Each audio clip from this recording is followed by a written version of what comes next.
All right, what's going on, everybody? It's just me. I'm gonna break down this Xfinity race for you guys real quick. So, just like the trucks, qualifying was set by the formula. Everything got rained out yesterday, so instead of qualifying today, they did some practice.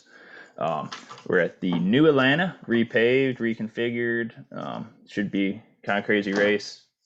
Probably going to race a bit more like Super Speedway than it has in the past, which will be fun and exciting.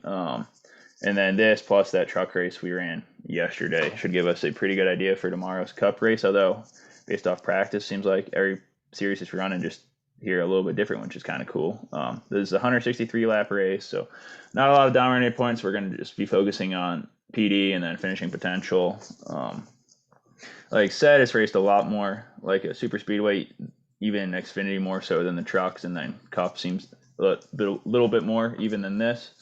But so our strategy we're thinking for this weekend in general, but especially for this Xfinity race, is to stack the back ish. So and when we race at the super speedways, we tend to not really want anyone starting inside that top 20. But today I think we're still gonna have a lot of guys starting outside that top 20, but definitely are going to squeak in some of those guys that are probably mid-teens, maybe 12th, 13th place. So we have just a little bit more upside there because those guys typically are going to be just a little bit faster, the better drivers. So we're going to take advantage of that skill a little bit, but still really focusing on that PD and trying to play it safe with, stacking the back-ish. But nonetheless, it's probably going to be a crazy race. So just sit back and enjoy it. I'll get into the driver breakdown here. So as you can see, a lot of these drivers in this 10 and 9K range we have is low, none, a little bit of medium in here. And that's just because a lot of these drivers are starting inside that top 10. And we already discussed it. We don't actually hate the idea of it if you're running a bunch of lines. But we just much rather play those guys that start a little bit farther back, offer us a little bit more PD, and just have that upside and just security built into them. So that's why I kind of like, out of this group of 10K guys, we got Allmendinger here at medium. He starts farthest back of all of them. He's the cheapest of all of them, so it's kind of a lot there. Call cars are always pretty good, but he's definitely going to be more GPP than some of the other plays we have farther down here just because of his starting spot. So as we move down here, same thing here. The guys we like more are starting a little bit farther back for this group, that 8th, 10th. And now we're starting with this 10th of Castle. We're starting to get kind of more into that range. We're going to be a little bit more comfortable playing. So again, these college cars have been good. They should probably work together, assuming that it does indeed race like a super speedway, because we see the teammates and manufacturers work together a lot more at those types of tracks. And then someone like Brandon Jones we have here is none, and that's just because he starts way up there, kind of starting third already would have limited his upside in a normal week, especially at a track that we expect to race kind of like this. Then moving down, now we're starting to get into where our lines are really going to be built, and that's 13th on back. Obviously, we like the guys that are starting 24th, 27th, and Herbst and Alfredo a little bit more.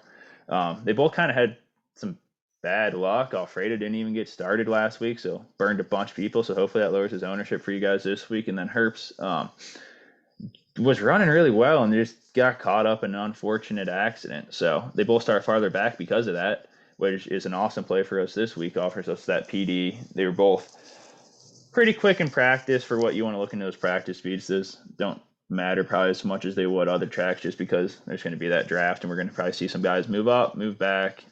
Some guys probably get shuffled outside. So then moving on down here, I'm just going to touch on some of these, our high interest ones. So we got Sage here, starts 29, so starts pretty far back, offers you some upside there. A little bit of risky just because he doesn't have the experience. So, but that's kind of the name of the game. So as far as stacking the back, we want these guys that are going to be safer, kind of different. Offer us a different view. Your lines are going to look a little goofier than normal this week. And then, someone like Mike Schneider, we know he's usually runs decent. He just had bad luck this week. He had some decent speed. And in practice, he had top 10 long run speed, so he should be able to move up. And then as we move on down here, into this pump play range, it's probably just going to spread it out here. If you're running multiple lines, don't be too much on one. But we really do like Sieg, Tommy Joe, and Buford here. all run pretty well, all starting in the 30s. So all for tons of PD, tons of opportunity to move up and get you those points. And then they finish in the 20s. You got decent finishing potential from these guys, a lot of PD, and possibility for more. Just like in the truck series, I have a feeling we probably going to see a abnormal winner per se. So you never know what might happen, especially if we end up with like the big one, like we do at a lot of super speedways. And then down here into this 5K punt range, pretty much a couple guys here we don't like at all. Jesse just seems to not be able to finish a race or even finish within 20 laps of the lead lap. Joe Graff Jr. here just starts too high for us. Like there's a lot of other plays that are way better drivers starting around that same spot we'd much rather play. And then all these other guys are definitely in play. Curry starts a little higher than we'd like him to, but all these other guys, they all start in 30. So they offer us exactly what we're looking for. They offer us that PD, potential to move up, and just a little bit of security. If something were to go crazy, they wreck out, they're not going to absolutely kill your line. But that's all I have for you guys. We'll have this spreadsheet posted for you guys over at our Twitter at FastCarsFM. Should be a fun race.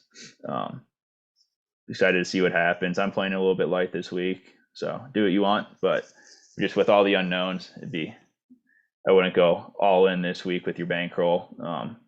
But yeah, as always, like and subscribe to this video. You guys have been awesome. A lot of support. We continue to grow each and every week, and we'd just like to keep that going. So good luck, everybody.